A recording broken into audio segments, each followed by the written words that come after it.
Hi everybody, welcome back to the channel. Here. Today we're going to be talking about the VGC Trainer School Open, a 400-person, $400 prize pool tournament.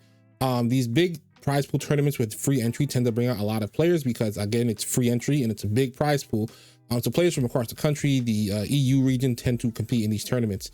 The question of the day is Sun what we think Rain is in this format? And the reason that's the question of the day is because the tournament was won by Torkoal and LILIKOAL. We're going to be covering the winning team. We're going to be covering in a lot of the metagame stuff, right? Who did what, Pokemon did people bring to the tournament, what did well, what did not do so well. So let's go into it. So the team, like I said, was won by the tournament was won by Matthew H, using a team of Hisui, LILIKOAL, and Torkoal. LILIKOAL was a very popular, prominent archetype throughout the history of VGC ever since they were basically paired together. We saw regular LILIKOAL and Torkoal win a tournament like a Sun spam team like Fluttermane and Great Tusk earlier in Gen 9. Hisui and LILIKOAL never really took off that prominently. I guess because when the Hisuis came in, I think also like Urshifu and stuff came in like right after. So like Tornadus Urshifu just kind of dunks on this really bad. Like the priority reign. But there is no, I won't say there's no priority reign, but there's pretty much no priority reign right now. So it's in order to get rid of like Torkoal LILIKOAL, you have to swap in your reign. Which also puts you on the back foot, right? Having a switch in because of the leads already puts you on the back foot. And Torkoal being the slowest like weather setter always gets his reign up if you both lead it. So you always have to leave your weather in the back, your opposing weather, I should say. The team features Indeedee Hatterene, very common Trick Room, Follow Me, Side Spam Core with Gallade as well.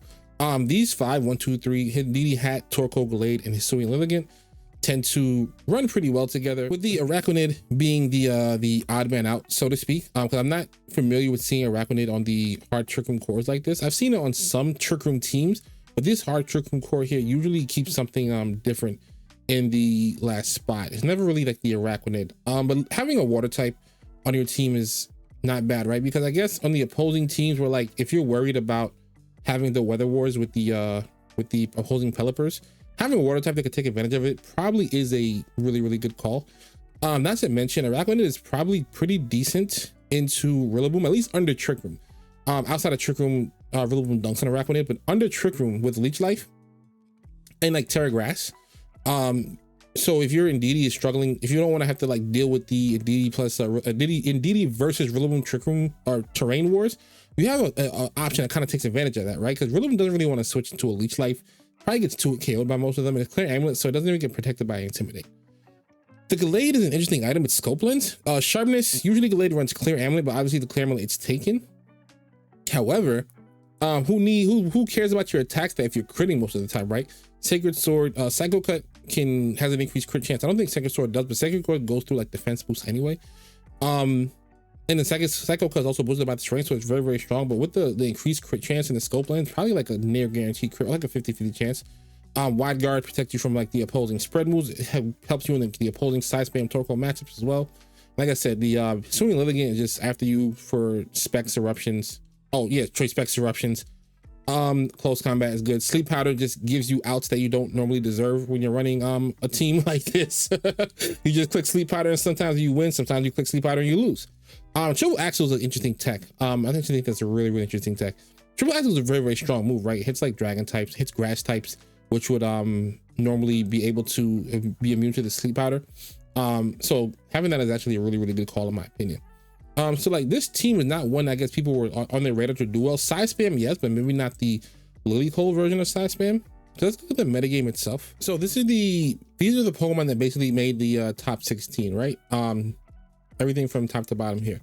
So the Pokemon that like appeared the most was Gholdengo in top 16, Rillaboom, Basculegion, Archpelli and Sin, Amoonguss, Indeedee, Torkoal. Obviously for the winning team had Indeedee and Torkoal. So look at like the side spam LILIKOAL's matchup into all these Pokemon, right?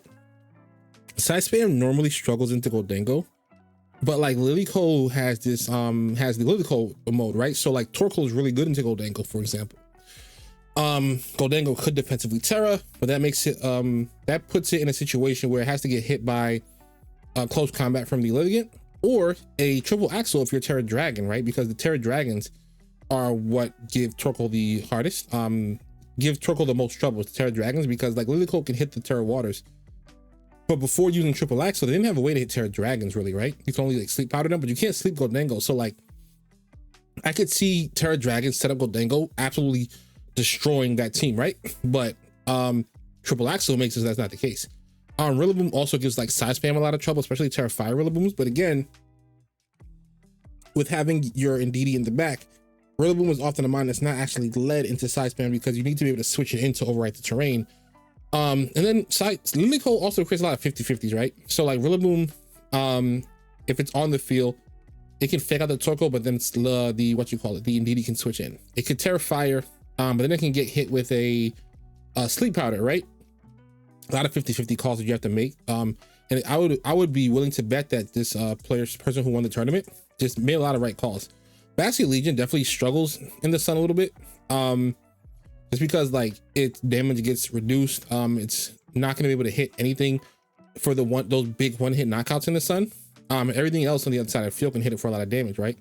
So like Katarina hits for a lot of damage. The Lilligant probably just OHKOs it with like one of its grass moves because it's not a very bulky Pokemon.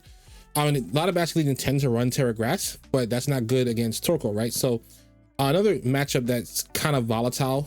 Bastion Legion has a volatile matchup versus like LILIKOAL as well. Chaladon, a lot of them tend to run Terra Grass because they're scared of Amoonguss, but Grass is no good in that matchup. And this Rain or Chaladon as an archetype overall, the matchup I'd say is probably split. I'd say it's pretty split versus Sun.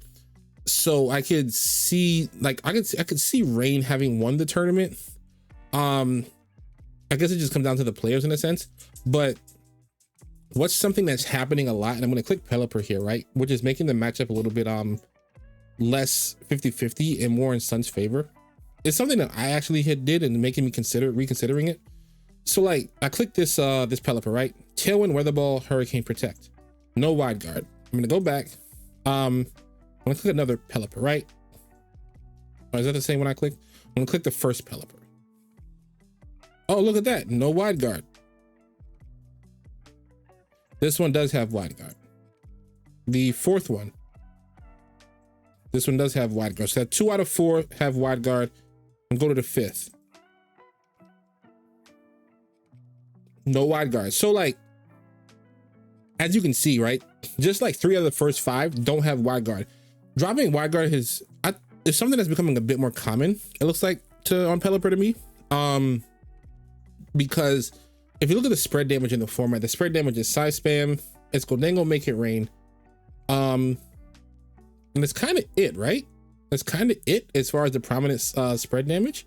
Not as much Dazzling Gleam as you're used to seeing, no Glacial Lance, no Action Barrage, none of that, right? So it makes sense that people would drop this because you would just assume that your Chaladon with AV has just this overwhelmingly positive matchup into Side Spam anyway as a resist with the Assault Vest. So that's not really that big of a deal. And on Side Spam, it's usually Armor Rouge, right? Armor Rouge, yeah, you can hit it for super effective. Not super effective, you hit it for neutral, I should say, because it's Dragon Steel, but like Rain also weakens that, right? So like, it's not really that big of a deal. Same as goes for Goldango, right? Goldango, protected by the Rain, and its Steel type protects it from Psychic moves. Not to mention you have the Rillaboom. You can kind of deal with Side Spam teams typically. But I think the Indeedee hat LILIKOAL version of it makes it a much more tough matchup. And I think without having the Wide Guard, because Pelipper usually can cover for the entire matchup, right? It can cover for Torkoal. It can cover for the Side Spam component as well. Without Wide Guard, it's a little bit more of a dead stick in certain situations. It makes it a lot harder. So I could see Sun Spam, Side Spam being a little bit stronger than we thought because these Pelippers are not dropping Wide Guard. Now we'll see how that holds up going into Baltimore. Now that this tournament has actually occurred, but who knows, right? So let's look at the rest of the top 16 mines. 4 Incineroar is not surprising. 6 Rillabooms, 4 Amoonguss, not surprising. Like Incin, Amoonguss, Rillaboom, Goldango, they're going to be at the top of all the lists going forward for Reg H tournaments. They're not going to drop off to like the bottom. We'll see how much Torkoal stays up. We'll see how much Rain there's going to be for over the next 2 or 3 tournaments. I think this will stay consistent for the next tournament. Over the next 2-3 tournaments for Reg H, we'll see how that holds up, right? Set of Volcarona is very, very strong right now. So I'm not surprised to see a bunch of it making it into the top 16. Hisuian Decidueye has a good showing, right? 3 in the top 16 is really good. Blood Moon is not surprising. Dragapult is not surprising as well. Sinistra something I expected to see. A lot of these mons that you see here are very, very like common meta threats that you kind of expected to see here. One Clefable, no Clefairies, not surprising because Clefable is probably better than Clefairy in this format. One Armor Rouge is a bit surprising. I thought they would be more Armor Rouge size spam, but it seems like Hat took the spot, at least on the winning team. I think there's only one Hat as well, right? Yeah, there's only one Hat as well. So I guess it's kind of like choose your fighter. One Hisui and Arcanine. I'm surprised to only see one Hisui and Arcanine for sure. I thought that people would try to surprise each other with that.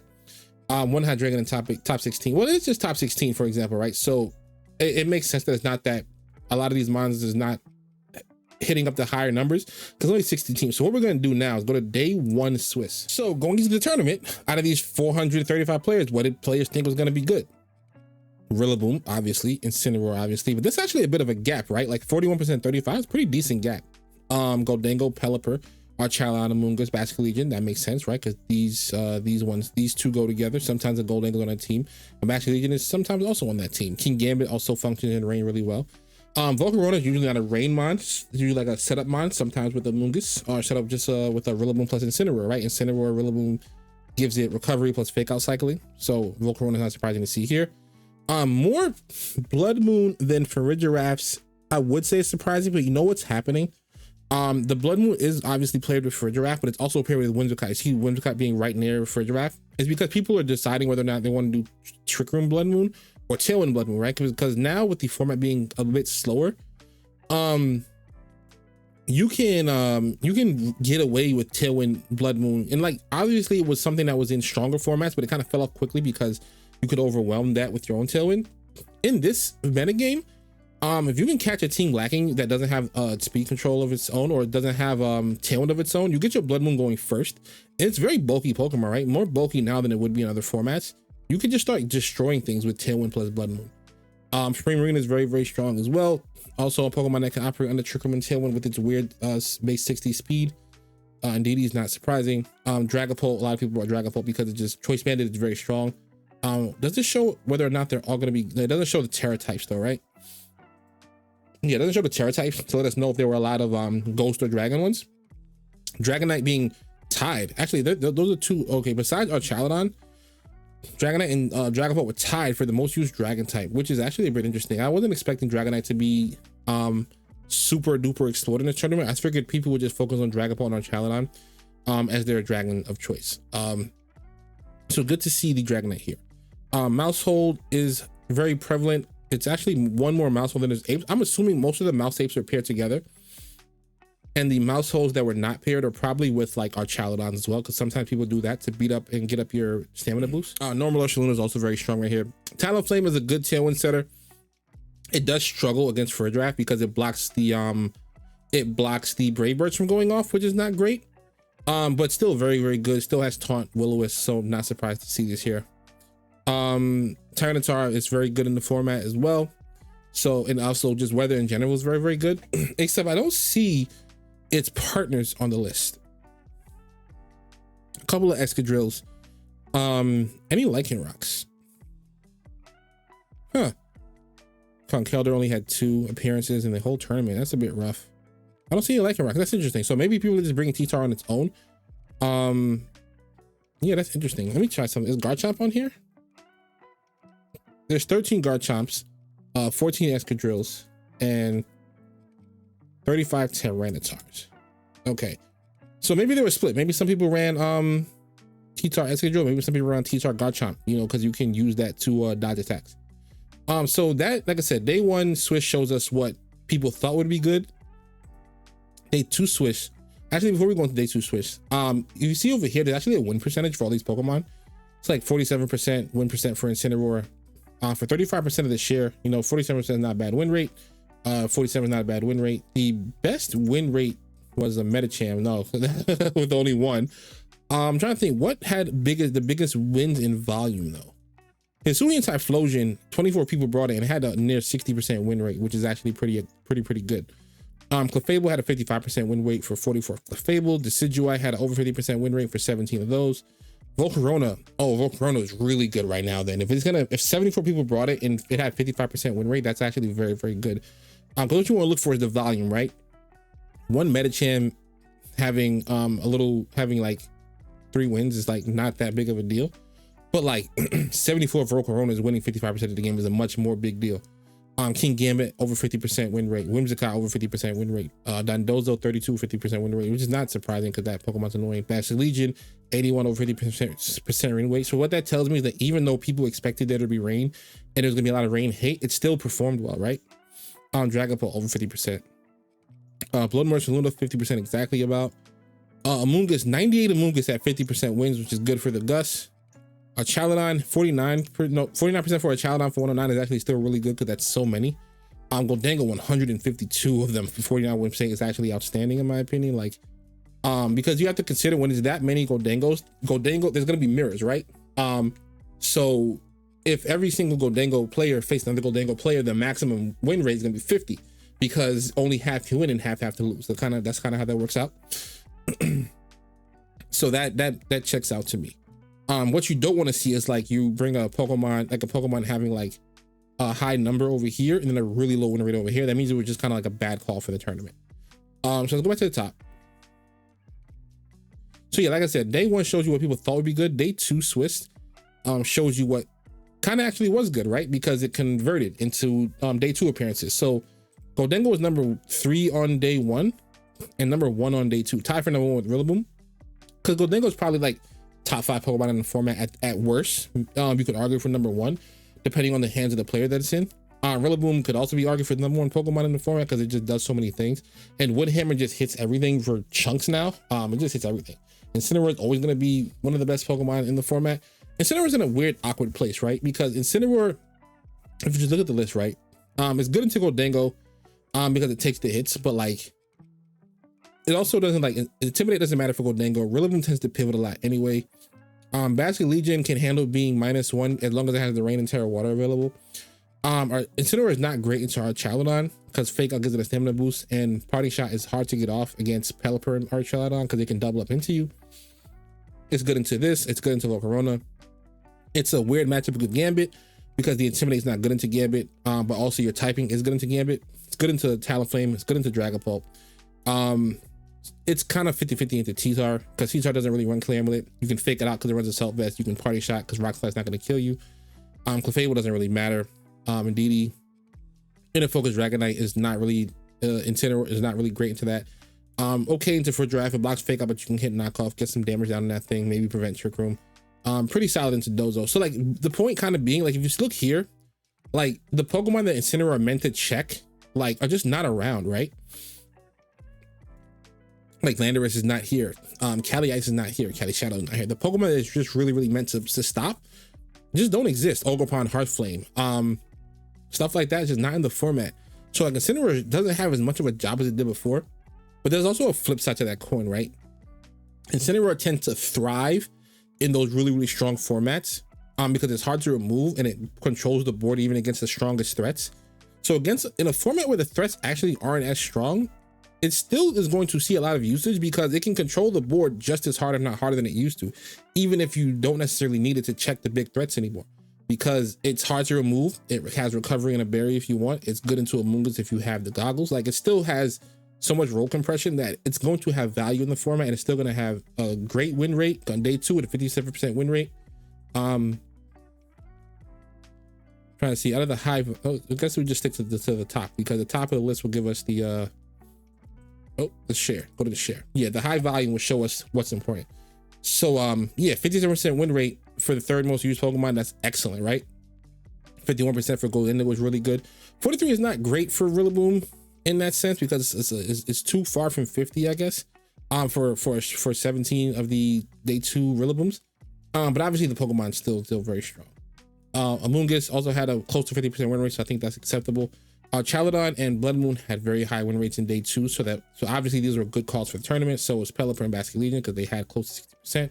Whimsicott struggled right in day 2. Once the competition gets more dense and a little bit tougher, it got a little bit harder to use because Whimsicott is so frail and doesn't have that much damage output, and that's easy to take advantage of, right? Especially if you have like redirection or priority blocking.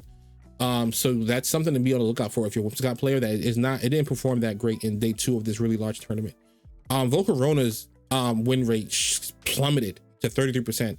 for 11 Volcaronas. It went 7-14. That's not a good sign for Volcarona setup. Maybe setup is too slow for a Pokemon that's not as bulky. There's not that bulky all around. Who knows? Even King Gambit's win rate shot way down. That's not good for King Gambit. King Gambit was looked at as like one of the 5 best Pokemon in the format, and it still could be, right? This is one tournament, things happen, but that's not like a good opening sign. Dragapult had 70% win rate, which is actually incredible. That might be a fluke. Dragapult's really good, but 70% win rate is kind of insane, especially for a Pokemon that didn't win the tournament. I don't even know if it came top 8. I have to double check that. Talonflame 42%. So like, is Tailwind just not as good unless like Rain is up? Because the 2 Tailwind setters, the premier Tailwind setters, Talonflame and Whimsicott, didn't do phenomenally. So we'll have to see about that for sure. So in Decidueye, look out for that Pokemon, because a lot of people brought it to day 1. Day 2 it had an 85% win rate, right? That's phenomenal. Is that like the highest win rate besides the 100s? Maybe the highest win rate besides the 100s, right? So like, which is like Guard, which came to like 1 or 2 matches. So yeah, be on the lookout for Hisui Decidueye to pick up as people become more comfortable with EVing it, to see what it can live and what it can't live, because that's his biggest drawback, is that it's very, very frail. So that's something I think people should keep their eye on. So the single elimination bracket is top 16. So the top 16, most of the same Pokemon at the top of all the other lists were at the top of this one. Yeah, we went over the top 16. Who had the bad win rates? Okay, so look at this. In top 16 though, against their best of the best players, our Charladon Pelipper didn't do well. 20%. I wonder if that has to do with the 2 Torkoals that did well. Actually, the 3 Torkoals apparently did really well. 75% win rate. Indeed, 77%. So maybe that team without Wyguard really does struggle against Sun/Trick Room, Sunroom. And so when you live again, 80% win rate. Yeah, so that's actually a really, really dominant performance by that archetype. Hatterene 100%, Araquanid 100%, Gallade 100%. That's something to look out for. Can we look at the actual bracket? If you look at the pairings, no. Yeah, there we go. The standings. So yeah, like in the top 8, 2 Torkoals, 1 Pelipper.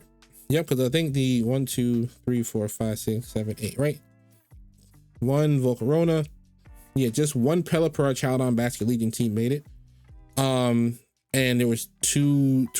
Not only were there 2 Torkoals, but there was kind of like 2, 3, like there was 2 side spam kind of archetypes they made it, right? Because this team had like the adaptability Basket Legion, but it had Trick Room with Indeedee, Armarouge, and Blood Moon. So Trick Room came in first and second. Actually no, this is a weak armor, right?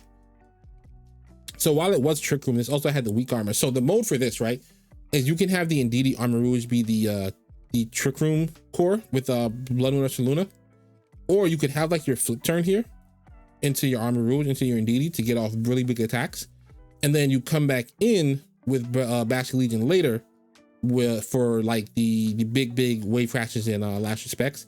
And then maybe like Whimsicott is my guess for like Tailwind if you need it, or like Tailwind Goldengo stuff. But you probably go 1, 2, 3, maybe even Blood Moon, because it's probably a fast Blood Moon, judging by the team type here, or some speed on it. I won't say fast, there's some speed on it. So you can go Trick Room, and you can also go Tailwind, depending on what they decided to outspeed with the Blood Moon. So that's actually a really, really creative way to do this. I'm actually gonna look into something like that. That gives me some interesting ideas. Komodo came in 3rd place. Komodo was not on any of the lists for usage either, which is kind of funny. Or not on the high ends of the list. Dozo made it in 4th place. Thank goodness Dozo didn't win. I like seeing Dozo not win anything, because Dozo stinks. This team Pavilion is that Quiver Nest or is it Sleep Powder? Oh, it's Friend Guard, Rage Powder, Tailwind, Pollen plus Sleep Powder. Okay, that's so you have healing, you have redirection, you have Friend Guard to protect your teammates, and you have Sleep Powder to help put things to sleep. That makes sense. We even have a Sand in the top 8. So Sand made 1, Sun made 2, and Rain made 1. So I wonder what that means for Rain. Let me know in the comments what you think that means for Rain. Also, Mouse 8, where are you? Mouse 8 came in 14. So the best placing Mouse 8 was 14th, right? Yeah. There was a ton of Mouse 8, as you can see here, right? Ton of Mouse 8. But the best placing one was 14th. So that archetype isn't that like hard to deal with, I would say. As long as you have the tools, like as long as you have redirection, or you have like normal types, and obviously normal types are like get hit by Drain Punch, but they don't get hit by Rage Fist, which is the important one. You can handle a Drain Punch, you can't handle a Rage Fist. Also look out for the other version of Sun. Typhlosion Sun. Typhlosion is just a really strong Pokemon right now because not a lot of things get in the way of it, right? Because the speed tiers are just not that high. Choice specs, Terrify, Eruption, and then you have the Murkrow for Sunny Day. You kind of just like you team check people, right? Like if they just don't have an answer to that, they get blown up by this on turn one. You can just scam free wins out of people. So look out for weather in this format, but not just rain. Definitely look out for sun, a little bit of sand, but definitely look out for a lot of sun.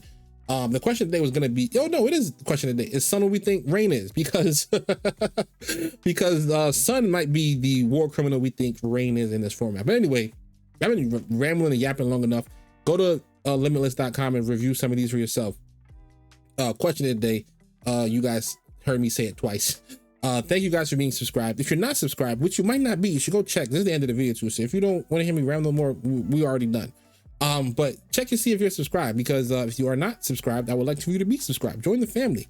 Also become a member. I want to start doing member content, but I need to have at least a few members to do it to make it like worth it, right? So if I can get like 5 or 10 members, I'll do like some really unfiltered like showdown content where I'm just playing different formats, or I'll take requests from the members of what they want to see personally. But my idea now is to just go do this really unfiltered, like really fun Pokemon content from Showdown, playing a bunch of different formats that you might not see on this channel or on YouTube in general. So I don't know if you guys want to see, but become a member first. Otherwise, thank you guys for being here. Click a like for you boys, subscribe if you're new, and I'll see you guys in the next video.